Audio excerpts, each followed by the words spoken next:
Billionaire finds black driver, dancing with his paralyzed daughter. The truth changed everything. He thought he had seen everything money could buy, but nothing prepared him for the moment he walked into his own garden and froze. A billionaire, accustomed to control, influence, and power, suddenly found himself speechless at the sight before him. His trusted black driver, gently holding his paralyzed daughter's hands, guiding her through a slow, careful dance. For a man who believed joy had been stolen from his child forever, this scene cracked open something deeper. But what began as a quiet moment of unexpected beauty soon unraveled into a story that would test prejudice, reveal hidden truths, and leave everyone changed forever. The billionaire was a man whose name commanded respect in every boardroom. His life was a collection of towering skyscrapers, luxury cars, and an army of employees who never dared to question him. But behind the polished image, his heart carried a wound he never spoke about. His only daughter, Emma, had been paralyzed from the waist down after a tragic accident.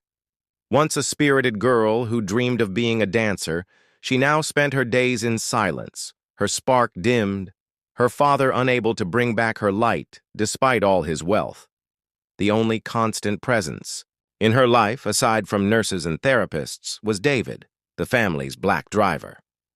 To the billionaire, David was just another employee, reliable but invisible, someone whose role began and ended with chauffeuring duties. Yet Emma saw something her father didn't: kindness. Every morning, David greeted her with a gentle smile, a small joke, or a song humming softly as he wheeled her into the car. Over time, Emma warmed to him, confiding bits of her sorrow and frustration. And David, instead of offering pity, shared stories from his own life. How he grew up in a community where opportunities were scarce, how he too had dreams that seemed impossible. Unbeknownst to the billionaire, a bond had formed between his daughter and his driver, one built on compassion, laughter, and resilience. And one fateful afternoon, that bond would burst into the open, forcing the billionaire to confront not only his own prejudices, but also the limits of what money could ever achieve. The story began quietly. One afternoon, after Emma had endured yet another grueling physical therapy session, she returned home visibly drained. Her therapists left, and the mansion fell silent, the air heavy with the unspoken weight of her condition. David, noticing her despair, hesitated for a moment before approaching her wheelchair. "Would you like to hear some music?" he asked gently. She nodded. From his phone, soft jazz began to flow, the kind of rhythm Emma used to love before the accident. Something stirred inside her. She tapped her fingers weakly against the armrest of her chair, trying to catch the beat. David, seeing the flicker of joy in her eyes, smiled. "You still remember the steps, don't you?" Emma looked down at her motionless legs. "What good are steps when you can't walk?" she whispered. David knelt beside her, his voice steady but full of warmth. "Dancing isn't just about legs. It's about spirit."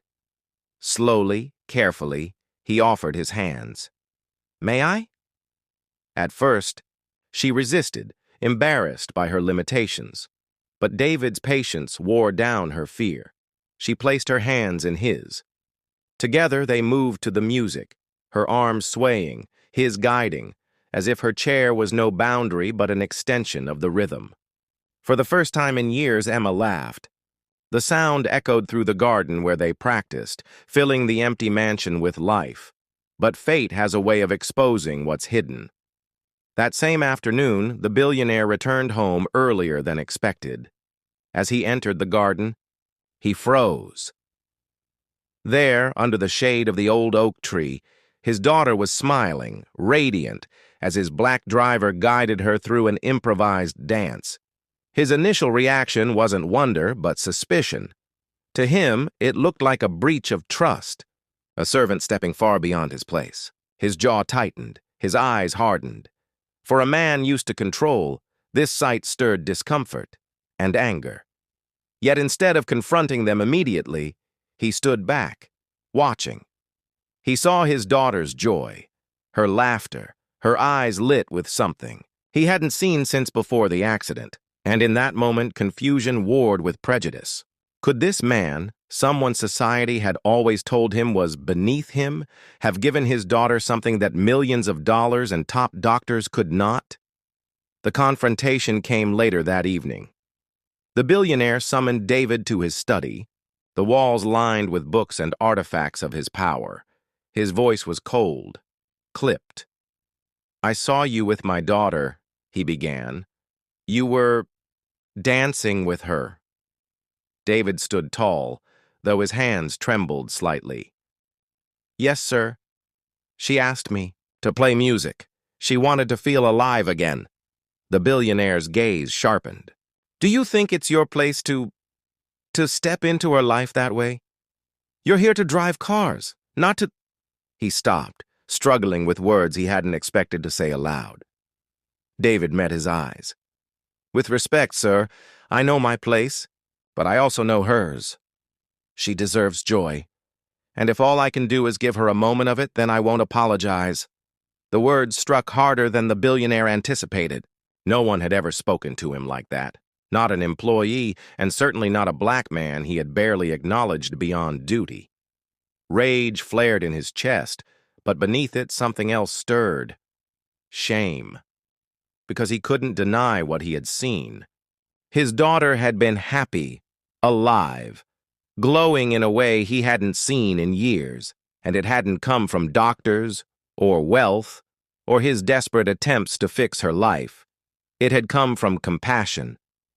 For the first time, the billionaire was forced to confront a truth he had avoided his entire life. Sometimes the walls society builds, of race, class, and prejudice, are the very chains that keep us from love, healing, and humanity. In the days that followed, the mansion felt different. The billionaire couldn't erase the image of his daughter's laughter or the courage in David's words.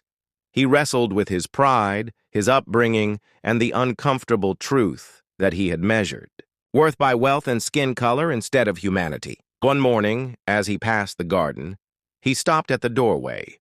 There was Emma again, her arms lifted gracefully as David guided her through another dance.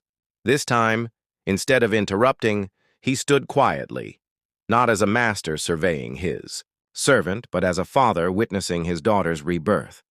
Slowly, he approached. Emma's face lit up when she saw him. "Daddy, look! I'm dancing again!" The billionaire's throat tightened.